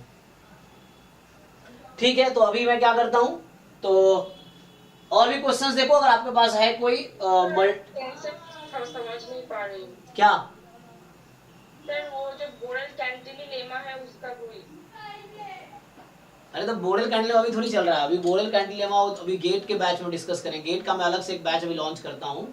बोरेल कैंटिलीलेमा यहाँ थोड़ी डिस्कस होगा अभी, गेट का अलग से भी सेपरेट बैच भी होने वाला है, 1 वीक के अंदर हो जाएगा, तो उसका हम अलग से एक टाइम देखते हैं क्या होगा। तो जो गेट के एक्सक्लूसिव टॉपिक है वो सिर्फ गेट में डिस्कस होगा। अभी क्या है ना, जैम का सिलेबस कवर कर रहे हैं, अगर आप देखोगे तो ये जैम वाला है, तो ये गेट में कुछ चीजें एक्स्ट्रा है ना। तो जो मॉडल कैंटिलीमा है, हालांकि हमने डिस्कस किया उसके क्वेश्चंस, और डाउट क्लास में डिस्कस कर सकते हैं। तो आप 6 to 7 में वो क्वेश्चंस पूछ सकते हो, जो पॉसिबल होगा बता सकते हैं, अदरवाइज बाद में। गेट का भी बैच सेपरेट होने वाला है, तो गेट का सिर्फ गेट में डिस्कस होगा, क्योंकि जैम वाले बच्चे गेट का क्यों पढ़ेंगे, उनका फालतू में टाइम वेस्ट होगा और जरूरत है नहीं चीजों का, है ना। तो अभी एक्चुअली हम लोग जैम वाला सिलेबस कर रहे हैं। जो जैम का फुल सिलेबस है ना, that cover 60-70 part of GATE syllabus, ठीक है। फिर एप्टीट्यूड आप कर लो, फिर बाकी जो टॉपिक है नॉन पैरामीट्रिक, अभी क्लास स्टार्ट होगी, तो रिग्रेशन की क्लास हो सकता है अभी स्टार्ट होगी। 1-2 टॉपिक कोई और टीचर भी पढ़ाएंगे, क्योंकि टाइम मुझे मिल नहीं रहा, तो मैं देखता हूँ 1-2 टीचर और हैं वो पढ़ाएंगे। मयंक सर है, वो IIT बॉम्बे से PhD कर रहे हैं वो, कुछ लोग जानते ही ऑलरेडी तुम में से, जो संख्या चलाते हैं ISS का क्लास कोचिंग पढ़ाते हैं वो, तो वो रिग्रेशन हो सकता है वो क्लास लेंगे, मैं उनसे बात किया था, मतलब मेरे दोस्त ही ऐसे, तो मैं उनको देखता हूँ तो एक क्लास बोलेंगे, क्योंकि टाइम इतना मेरे पास शेड्यूल इतना है ना, जैम के इतने 200-250 बच्चे हैं, अभी 200-250 और आएंगे, लाइक एंड में जैम के 400 बच्चे हो जाते हैं मेरे पास, तो जैम वाले बच्चा ही हैंडल करना डिफिकल्ट होता है। तो पूरा गेट का सिलेबस, एप्टीट्यूड में पढ़ा दूंगा, स्टोकेस्टिक प्रोसेस में पढ़ाऊंगा, नॉन पैरामीट्रिक भी पढ़ा दूंगा, बाकी रिग्रेशन एंड बचता है एक मल्टीवेरिएट, तो देखता हूँ रिग्रेशन और मल्टीवेरिएट शायद बैंक से पढ़ाएंगे, एक और टीचर देखते हैं, अरेंज करता हूँ, तो वो पढ़ा के फिर वो डिस्कस करेंगे। समाउ सिलेबस कंप्लीट होगा, डोंट वरी, क्योंकि टाइम मुझे ना, मैं भी दिन में PhD का काम करता हूँ, दिन में क्लासेस में लेता नहीं। ओके, तो अभी हम लोग क्या करते हैं, तो ये टॉपिक्स अभी डिस्कस करेंगे हम लोग। सो अभी पहले आप जैम का ढंग से, जैम के सिलेबस और PYQ पे पकड़ बनाओ, है ना। और स्पेशली मैं अक्सर बोलता हूँ गेट वाले एस्पिरेंट को कि आप मेरा पुराने रिकॉर्ड्स देखो, मैं वही बोल रहा हूँ कि हमारे जैम वाले बच्चे पर्टिकुलर गेट एस्पिरेंट बेटर करते हैं, इवन वो गेट का सिलेबस पढ़ते भी नहीं है, वो सिर्फ जैम ही पढ़ के जाते हैं। तो आप लोग है ना, ये ईगो मतलब ना कि जैम का पढ़ रहे हैं, क्योंकि ईगो पे लोगों तो क्या होगा, एग्जाम आपको क्लियर नहीं होगा, हमारा क्या नुकसान है, आपका नुकसान है। अगर आपको लगता है कि जैम का लेवल कम है, गेट का ज्यादा है, तो मैं जैम का क्यों पढ़ूं, तो फिर आपको एग्जाम नहीं निकलेगा, सिंपल सा बात है ये चीजें। क्योंकि हमने पीछे भी देखा है, मतलब बताया, कई बार बताया भी था बच्चों को कि IIT से MSc करके लोग गेट नहीं निकाल पा रहे हैं, ऐसे लोग हैं, क्योंकि उनका छूट गया है प्रैक्टिस, और वो जैम को आसान समझते से। अभी आपका फोकस है नॉन पैरामीट्रिक पे। नॉन पैरामीट्रिक कितने क्वेश्चन आते हैं बताओ जी, कौन पूछ रही थी, Sayani, do have idea? Non parametric estimation में कितने क्वेश्चन आते हैं? क्वेश्चंस है, उसका थ्योरी तो आता है, लेकिन क्वेश्चंस ही नहीं कर पा रही। मैं पूछ ही नहीं रहा, मैं तो आपसे क्या पूछा हूँ कि 2019, 2020, 2021, 2022, 2023 5 साल गेट का एग्जाम हुआ, गेट स्टैटिस्टिक्स। आपने देखा है कि नॉन पैरामीट्रिक स्टैटिस्टिक्स के हर साल कितने मार्क्स के क्वेश्चन आए हैं? 2 मार्क्स 3 मार्क्स। अब सोचो, अब 3 मार्क्स के लिए आप इधर 97, जैम में टोटल 70 मार्क्स का, जो जैम का फुल सिलेबस 70 मार्क्स का है, बच्चा उसको इग्नोर कर देता है, बस ये 3 मार्क्स के लिए आप अपना 20%, 30%, 60% टाइम देते हो। क्या लगता है ठीक है? और इसलिए आप लोग गेट नहीं निकलता। मैं बता रहा हूँ, जो MSc करके बच्चे आते हैं उनका गेट नहीं निकलता है, और जो बच्चा BSc करके देता है उसका गेट निकल जाता है। क्यों? क्योंकि उनको लगता है कि रिग्रेशन, नॉन पैरामीट्रिक, मल्टीवेरिएट, यही 3-4 टॉपिक पढ़ लेंगे हो जाएगा, और ये 3-4 मिला के आते हैं 15-20 नंबर के। कट ऑफ मार्क्स है 25 मार्क्स, बस आपके 15-20 नंबर के बीच मार्क्स रह जाते हैं। और इवन अगर आप पढ़ भी लोगे तो भी ये हायर लेवल का टॉपिक है, multivariate, regression, non parametric, stochastic. तो इसमें भी जो 3-4 मार्क्स के आ रहे हैं ना, अगर 2-3 क्वेश्चन आ भी रहे हैं तो वो भी आप नहीं कर पाओगे, 3 के 3 क्वेश्चन, एक कर लोगे मुश्किल से वो भी। तो ये आपको समझना है कि आपको एग्जाम स्कोर करना है या बहुत ज्यादा नॉलेज इकट्ठा करना है। दोनों है तो बहुत अच्छा है, लेकिन अभी आपका फोकस क्या है? सर अभी एग्जाम निकालना है। हाँ, तो एग्जाम निकालना तो पहले जैम 2005 से 2023 तक के क्वेश्चन पेपर ढंग से सॉल्व करो आप, ठीक है। फिर गेट के भी क्वेश्चंस आप सॉल्व करो उस सिलेबस के। तो मैं बोल रहा हूँ जैम का full syllabus cover 70%, 60 to 70% covers, and 15 marks aptitude वो अलग है। एप्टीट्यूड इजी है, एप्टीट्यूड मैं भी कराऊंगा, अभी मैं बैच अभी हो सकता है शुरू करूंगा एप्टीट्यूड का। तो एप्टीट्यूड में 15 मार्क्स में 10 मार्क्स इजीली ला सकते हो आप। लेकिन मैं यही देखता ना, गेट वाले बच्चों को अक्सर फोकस रहता है वो 15-20 नंबर पे, कि जो 15-20 नंबर का टॉपिक आ रहा है उसको 70-80% टाइम देना है, या 70-80% प्रिपरेशन उधर करनी है, और इसी वजह से रिजल्ट नहीं होता आपका। मैं बता रहा हूँ ना, मेरा एनालिसिस यूट्यूब पे पड़ा हुआ, चेक करो। नॉन पैरामीट्रिक से 3 या 4 नंबर के क्वेश्चन आते हैं, रिग्रेशन के 3 या 4 नंबर के क्वेश्चन आते हैं, मल्टीवेरिएट एनालिसिस के 3 या 4 नंबर के क्वेश्चन आते हैं। स्टोकेस्टिक के कभी 5 के आए, कभी 6 के आए, कभी 7 के भी आए हैं, कभी 8 के भी आए, 8 मार्क्स के भी आए हैं स्टोकेस्टिक प्रोसेस से। तो इन ऑल टोटल मिला के ये जो एक्स्ट्रा टॉपिक जैम के बाहर का है, जो 4 टॉपिक है, इन ऑल ये 20 नंबर का है। और आप लोग जो एमएससी करके जो लोग आए हो उनका इसी 20 में फोकस रहता है। तो मैं यही कह रहा हूँ, एग्जाम निकालना है तो अपने आप को वो लेवल मत देखो, फुल सिलेबस देखो। तो पहले जैम वाले पूरे सिलेबस और पूरा पीवाईक्यू ढंग से करो, फिर गेट वाले सिलेबस में देखो क्या क्या एक्स्ट्रा है जो मैं अभी कराऊंगा। अभी गेट अलग से सेपरेट बैच स्टार्ट होगा, within a week start हो जाएगा, ठीक है ना। तो उसमें हम गेट वाली चीजें डिस्कस करेंगे। सर एक बात थी, हाँ। सर बहुत सारे लोग हैं जो गेट क्वालिफाई करके भी वो मतलब आईआईटी में लोग पीएचडी नहीं मिल पा रहा है। नहीं तो उसके लिए मेरे साथ पिछले साल त्रिशा गोयल थी, अब देखो उसके 147 रैंक थे गेट में, उसको आईआईटी रोपर में एडमिशन मिल गया पीएचडी में। हमारा स्टूडेंट अभी है एक आईआईटी गुवाहाटी में एडमिशन हुआ है उसका अभी। तो उसके लिए क्या चाहिए, एडमिशन के लिए क्या चाहिए? एडमिशन क्यों, मतलब बहुत सारे बच्चे ऐसे भी हैं उनको नहीं मिल रहा। क्यों नहीं मिल रहा? वही तो पूछ रहा हूँ, क्यों नहीं मिल रहा है? पता नहीं, वो लोग बोल रहे कि उन लोगों को मिल नहीं रहा, इसलिए तो पूछ रहे हैं। तो मुझे तो मिला है ना, मैं तो खड़गपुर में पीएचडी कर रहा हूँ, मेरे सारे दोस्त कर रहे हैं, क्यों नहीं मिलेगा? मैं क्वेश्चन ये पूछ रहा हूँ। तो क्या मार्क्स कम है क्या गेट में, इसलिए नहीं मिल रहा? गेट का मार्क्स मैटर ही नहीं करता, गेट मार्क्स वो देखते भी नहीं आपका। गेट और नेट क्यों चाहिए? It is just the minimum eligibility to apply. GATE NET का मार्क्स देखते ही नहीं वो लोग। हाँ, जहां बहुत ज्यादा एप्लीकेंट आते हैं वहां शॉर्टलिस्ट करने के लिए क्राइटेरिया लगाते हैं। फॉर एग्जांपल आईएससी बैंगलोर में आप जाओगे तो आईएससी बैंगलोर में अब वो 1000 बच्चों का इंटरव्यू तो लेंगे नहीं, या 500 का भी लेंगे नहीं। तो उनको अगर इंटरव्यू लेना है 20 बच्चों का ही, तो जितने बच्चों ने एप्लीकेशन डाले हैं अब वो एक कट ऑफ फिक्स कर देंगे कि भैया जिनका गेट स्कोर 500 से प्लस है वही इंटरव्यू देंगे। अदरवाइज जिनका 500 गेट स्कोर है, जिनका 1000 गेट स्कोर है, उनके लिए बराबर है वो। Why? GATE and NET are exam for the fellowships, not for the your qualification और प्रूफ करने। जो ऑल इंडिया रैंक गेट 1 लेके पीएचडी करेगा और जो रैंक जिसका 500 है वो पीएचडी करेगा, सेम फेलोशिप मिलेगी। So GATE and NET are exam for the fellowships. इस एग्जाम क्यों एग्जाम क्वालिफाई करना है? क्या पीएचडी करना पैसे मिलते हैं, ये पैसा कौन देता है? यही गेट और नेट एग्जाम देता है आपको। गेट नेट जो क्वालिफाई करेगा उसको पैसे मिलेंगे, जो गेट क्वालिफाई करेगा इंस्टीट्यूट देती है, नेट क्वालिफाई करेगा सीएसआईआर देगी, तो वो फेलोशिप के एग्जाम है ये। इसका पीएचडी से कोई आपका लेना देना नहीं है। अगर आपके 100 रैंक है, आपका फर्स्ट रैंक है, कोई प्रॉब्लम नहीं है। बस वो शॉर्टलिस्टिंग क्राइटेरिया है। कुछ जगह मैटर करता है बड़े बड़े इंस्टीट्यूट्स में, जहां पे शॉर्टलिस्टिंग क्राइटेरिया उनका होता है कि नहीं भाई तुम्हारा रैंक अगर 500 हम तुमको नहीं बुलाएंगे, हम टॉप 100 वालों का इंटरव्यू लेंगे। तो वैसा रहता है, बस वही है। तो अगर जिन लोगों को बुलाया उनमें कोई डिफरेंशिएट नहीं करते, वो कोई पार्शलिटी नहीं करते।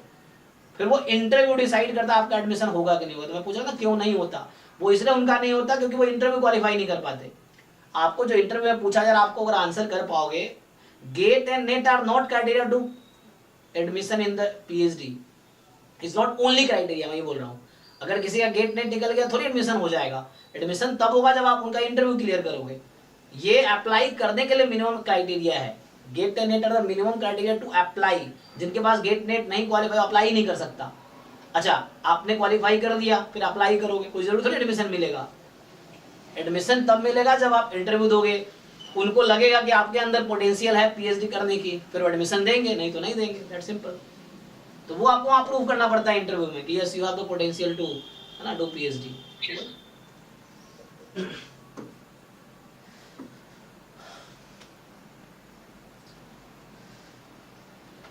ठीक है, तो जिन लोगों को भी गेट निकालना, पहले जैम का ढंग से सब कुछ कवर करो।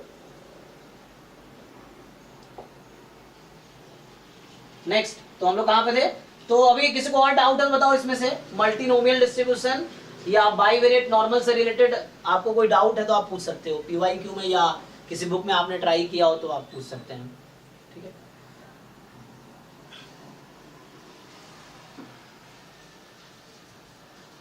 नहीं तो फिर मैं आगे स्टार्ट करता हूँ। आधा घंटा है ना हमारे पास। IIT Madras one by one. हाँ सयानी, आप नहीं, आप बताइए। पीवाईवेरिएट डिस्ट्रीब्यूशन का क्वेश्चन का पीवाईक्यू का पीडीएफ है ना, उसमें बाइवेरिएट के क्वेश्चन नहीं है ज्यादा। हाँ, एक्चुअली उसमें मुझे लगता है उसे सिलेक्ट नहीं किया। एक्चुअली बाइवेरिएट नॉर्मल में ज्यादा क्वेश्चन आए भी नहीं है। एक्चुअली अगर मैं सर्च भी करूँ ना तो वो 2022 में ही आया है। ज्यादा क्वेश्चन आता है। मल्टीनोमियल में भी ढूंढना पड़ेगा, ऐसे डायरेक्ट लिखते नहीं है वो। जैसे बाईवेरिएट आप सर्च करोगे एक यही क्वेश्चन आता है, और कोई आता है बाईवेरिएट नॉर्मल पे क्वेश्चन है भी नहीं, आए भी नहीं एक्चुअली ज्यादा, तो इसीलिए आपको कुछ बुक से कवर करो, है ना। एक यही 2022 में आया, उससे पहले शायद आया भी नहीं मुझे लगता ढंग से।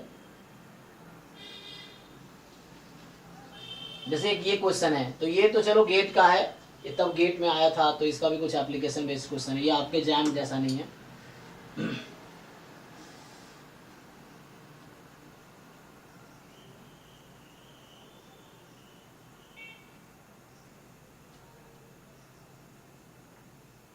ये लेकिन ये सब गेट का है जो जैम के सिलेबस से बाहर का है, ठीक है ना।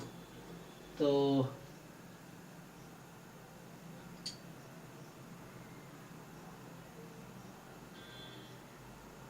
MLE के क्वेश्चन है, लेकिन मल्टी है ना, ये मल्टीवेरिएट एनालिसिस का क्वेश्चन है ऐसे तो।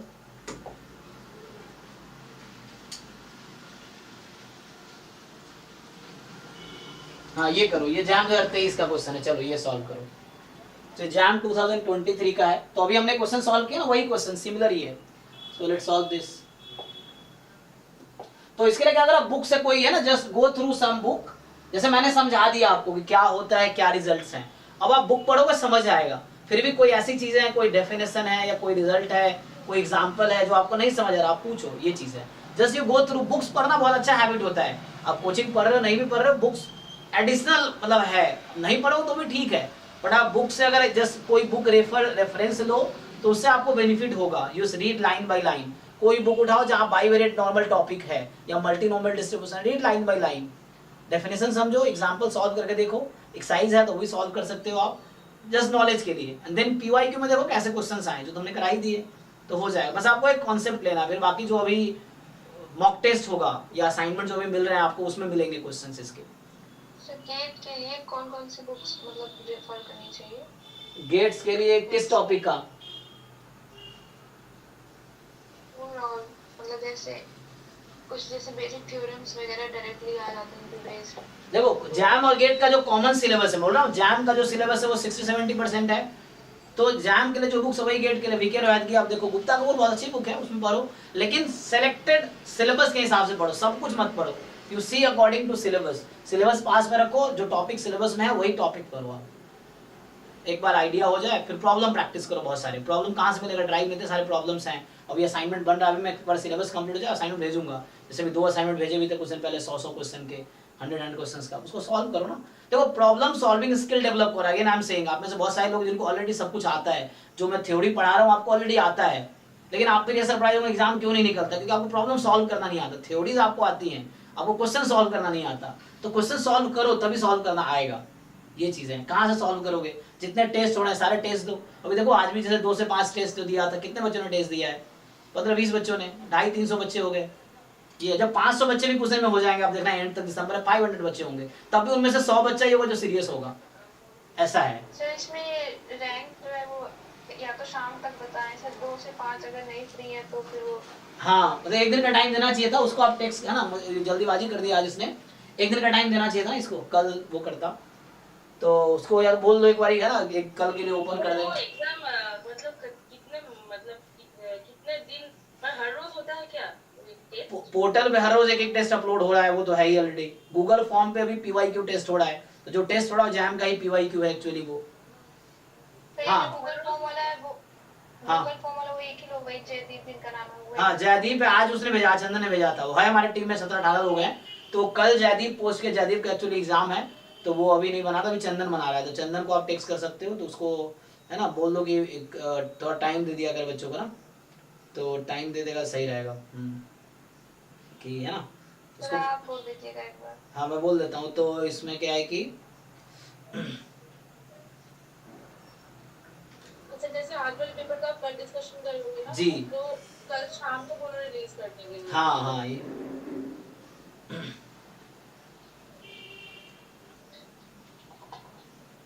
24 आवर का ना टाइम दे दो, 24 आवर्स तक है ना करने का, कभी भी आप अटेम्प्ट कर सकते हो। पोर्टल वाला टेस्ट भी 24 आवर कभी अटेम्प्ट कर सकते हो। इसका भी रखो, जैसे डिस्कशन कल शाम को होगा इसका, तो आज वाला जो टेस्ट था 2 to 5 वाला, वो जैम 2022 का पेपर था। तो इसका पर्पस मेरा बस ये कि एक बार आप सॉल्व करके देख लो कि आपको ये रियलाइज हो जाए कि what are the topics which you have, जिसमें प्रॉब्लम है। कई बार आपको रियलाइज होगा थ्योरी आपको सब आती है, बुक पढ़ोगे सब आपको आती है, लेकिन प्रॉब्लम नहीं कर पा रहे हो, तो कहीं ना कहीं गैप है जो आपको फिल करने की जरूरत है ना। तो वो गैप आपको फिल करना है कि ऐसा क्या इस क्वेश्चन में है कि थ्योरी सब कुछ आते हुए आपको क्वेश्चन नहीं सॉल्व हो रहा है, तो ऐसा क्या है, तो वही सीखने की जरूरत है। फिर जो मैं सॉल्व करता हूँ आप देखो उसमें वही डेवलप करना है। समटाइम्स क्या क्वेश्चन देख के हम डर जाते हैं, आप सॉल्व करोगे ना आप कर लोगे सॉल्व। जैसे क्वेश्चन पढ़ा आपने, देयर यू स्टार्ट सॉल्विंग, तो कई बार सॉल्व हो जाता है, लेकिन शुरू में डर जाता है, तो वैसा नहीं, आप अप्रोच करो, मतलब सॉल्व करना शुरू करो। Even you give 1-2 minute time, exam में भी 1 मिनट टाइम दो, नहीं हो रहा देन स्किप करके आगे बढ़ो, बहुत ज़्यादा टाइम नहीं देना, but you give 1-2 minute time each question and then आप आगे बढ़ो। ये बहुत ज़्यादा टाइम लगा उसको स्किप करो एग्जाम में, यहाँ भी कि कुछ टाइम दो, initially you try to solve, नहीं हो रहा फिर स्किप करो। ये चलो इसका आंसर बताओ, ये सिमिलर क्वेश्चन ही है, जैसे अभी आपने बाईवेरिएट के जो क्वेश्चन सॉल्व किए सिमिलर ही है ना। तो यहाँ मैं अगर लिखूं कि x1, x2 is bivariate normal with parameter μ1 है ना, तो μ1 दे रखा है आपको 1 है, μ2 इज ऑल्सो 1, सिग्मा 1, ध्यान देना यहाँ पे ये बीच में प्रोडक्ट है, प्रोडक्ट है मतलब ये हो गया कि sigma 2 square is 4 times sigma 1 square and both are equal to 4। इसका मतलब है कि सिग्मा 2 स्क्वायर तो 4 है, सिग्मा 1 स्क्वायर 1 है। ये समझने की जरूरत है, यहाँ बीच में प्रोडक्ट का साइन है, मतलब कुछ नहीं तो प्रोडक्ट है, वो ये नहीं कॉमा है, कॉमा मिस हो गया, मिस नहीं हुआ है, प्रोडक्ट ही है। तो इस तरह से है एंड ये 1 है एंड रो आपको दे रखा है, रो यहाँ निकालना पड़ेगा ना, ये कोवेरिएंस दे रखा है, तो रो आप फाइंड कर सकते हो, डिवाइड कर दो 2 है ना, 2 तो 1/2 हो जाएगा। करो सॉल्व। तो ये पूछ रहा है आपसे कि क्या है variance x1 plus x2 given x1 का। So you do similar way है ना, कि x1 का आपको पता ही है, x1 का डिस्ट्रीब्यूशन है नॉर्मल 1,1 और x1 प्लस x2 का डिस्ट्रीब्यूशन निकाल लो आप। तो x1 प्लस x2 का डिस्ट्रीब्यूशन निकालोगे तो यू ऑलरेडी नो μ1 प्लस μ2 2 हो गया एंड सिग्मा 1 5 प्लस कितना आगे 7 आ जाएगा। ओके तो ये हो गया, करो तो सिमिलर वे आप सॉल्व करो, x1 plus x2 given x1 is half, इसका डिस्ट्रीब्यूशन निकालो क्या आएगा, ये है ना। तो ये x given y, it is like x given y, x y are both normal.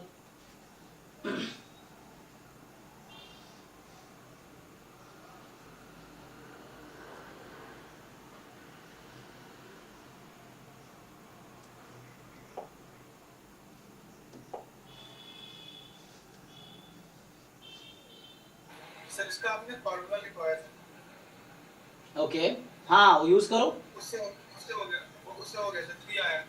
Okay तो अच्छा डायरेक्टली वेरिएंस है ना, डिस्ट्रीब्यूशन निकालने के बजाय आप सीधा सीधा वो कर लो है ना। जैसे मान लो ये सपोज ये x है और ये y है एग्जांपल के लिए, तो मुझे x गिवन y का वेरिएंस है ना, तो ये तो हमें पता ही है कि 1 minus rho square and sigma x square, ये चीज है, तो इससे कर लो। तो x की जगह क्या है, अच्छा उल्टा लिख दिया मैंने यहाँ पे, यहाँ मैंने उल्टा लिख दिया ना, y गिवन मुझे पूछा है y, मैंने y इसका नाम दिया ना, तो y given x is equal to half, यही ना इस तरीके से। So x is equal to x, तो कोई नहीं, तो यहाँ आ जाएगा 1 माइनस रो स्क्वायर। तुम अप्लाई करो, खुद से करके देखो, देखो कहाँ दिक्कत है।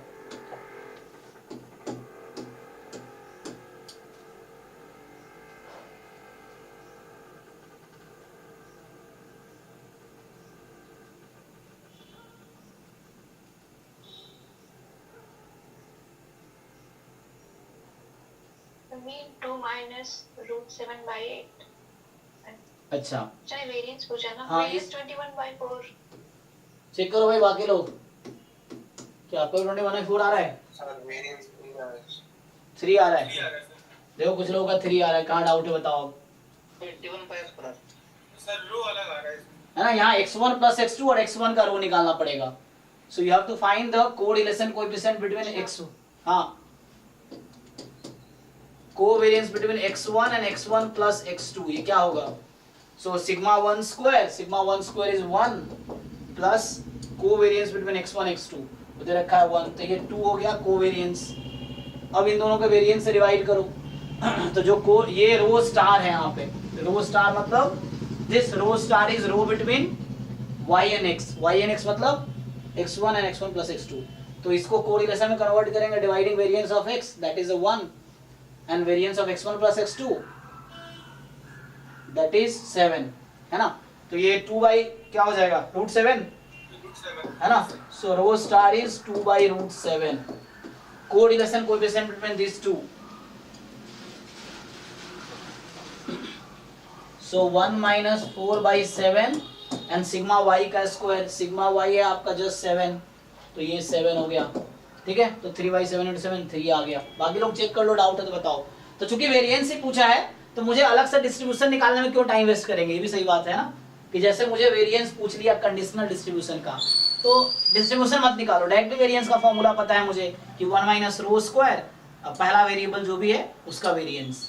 चेक करो एक बारी।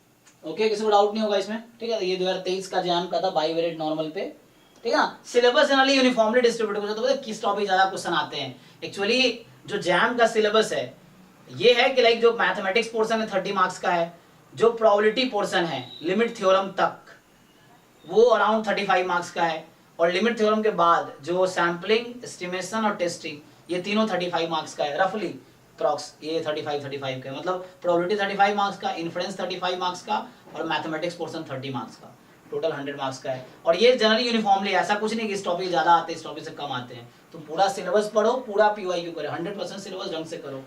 ये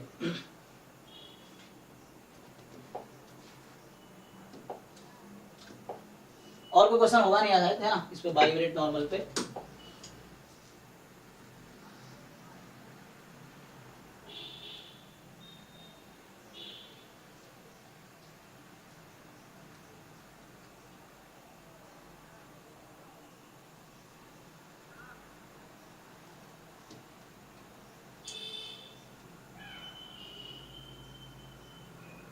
ठीक है, वापस हम वहीं पे आ गए जैम 2022 पे।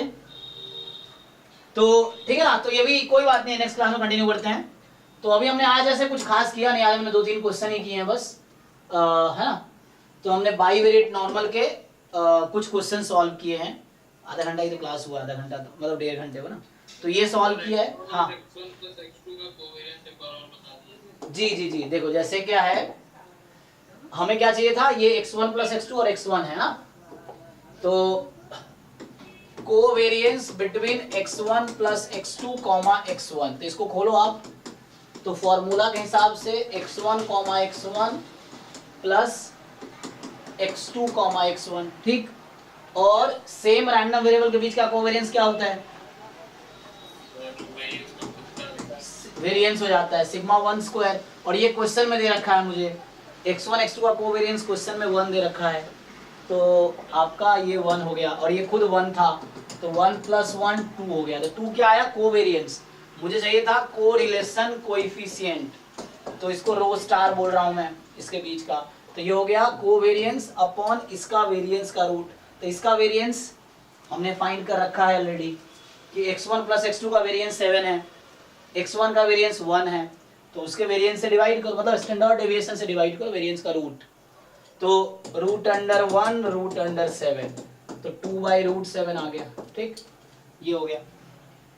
अब मुझसे क्या पूछा था, variance of x1 plus x2 given x1 is equal to 1।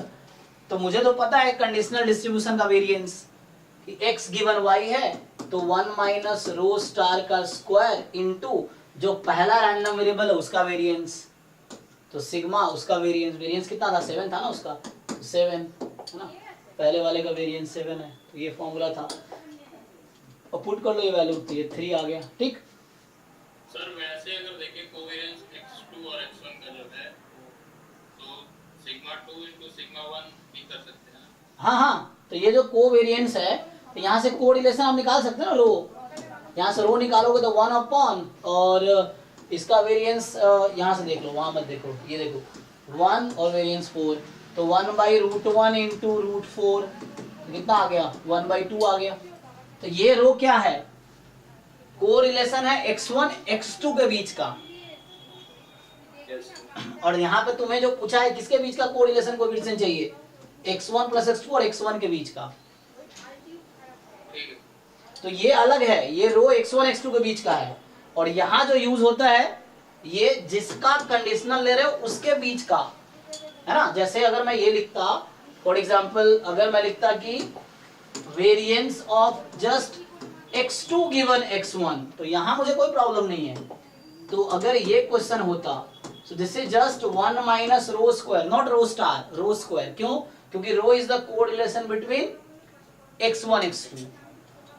तो ये और इनटू में पहला जो लिखा वेरिएबल उसका वेरिएंस σ2², ये आंसर आता। तो अगर ये क्वेश्चन पूछा गया होता तो इसका आंसर 1 माइनस 1/4, क्योंकि ये 1/2 आएगा रो, एंड इनटू x2 का वेरिएंस। तो x2 का वेरिएंस यहाँ से रखा है 4, तो ये है 4, तो आंसर आता तभी 3 आता क्या, तभी 3।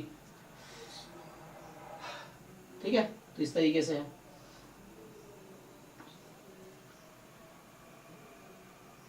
और ऐसा इसलिए हो रहा है, देखो एक चीज और ध्यान दो, यहाँ तुमसे क्या पूछा है, variance of x1 + x2 given x1 is equal to 1 ना।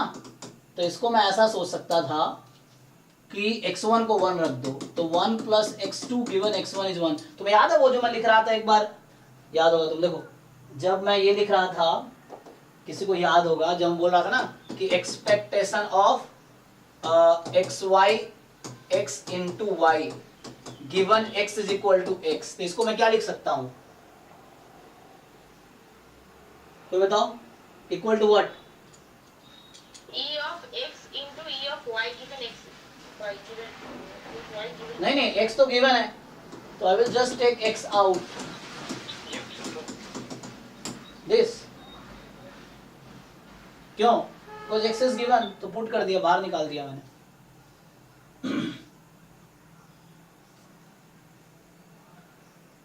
ठीक है, देखो तो same thing I did here, देखो तो x1 1, x1 को 1 रख दिया, तो अब ये है वेरिएंस ऑफ 1 गिवन दिस, तो 1 का वेरिएंस, कांस्टेंट का वेरिएंस क्या होता है, 0, तो 0 plus variance of x2 given x1 is equal to 1। तो तुम ये भी कर सकते थे, ये 4 ये 3 निकाला मैंने, डायरेक्टली तुम ये निकाल लो जस्ट, तो इसकी जरूरत नहीं पड़ेगी, फिर रो स्टार की भी जरूरत नहीं पड़ेगी, तो आप ये तो इजीली निकाल सकते हो ना, x2 गिवन x1। तो 0 प्लस 1 माइनस रो स्क्वायर σ2², और मैं इसी क्वेश्चन को दूसरे तरीके से सॉल्व कर रहा हूं, तो यहां से क्या आ जाएगा कि 0 प्लस एंड 1 माइनस 1/4, तो कर ही दिया सॉल्व ना यहाँ से तुमने, तो ये 3 आ जाएगा, ये तो किया हमने अभी, तो ये 3 आ गया, तब भी यही आ जाएगा। तो ऐसे भी कर सकते थे हम लोग। तो इसमें फायदा ये होता है इस मेथड से कि मुझे अलग से कोरिलेशन कोएफिशिएंट निकालने की जरूरत नहीं है।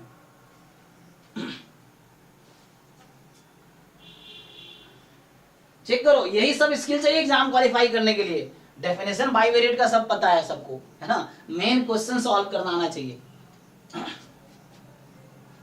ये एक अप्रोच है, ये एक अलग मेथड है, ये अलग मेथड है, दोनों मेथड है।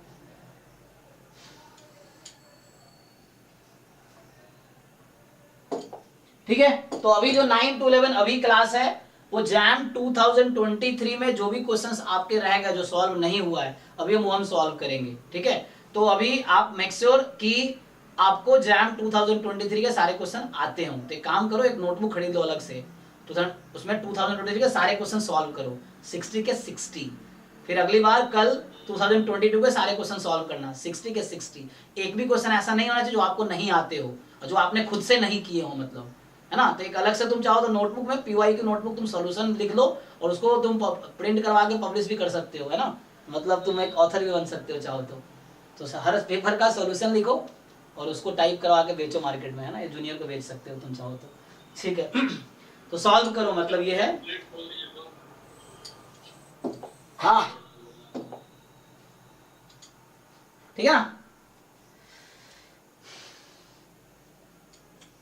सर बैच 2 में सिलेबस कब तक खत्म हो जाएगा? मेरा प्लान है इस मंथ के एंड तक, अभी थोड़ा सा फास्ट में अभी खींचूंगा अभी।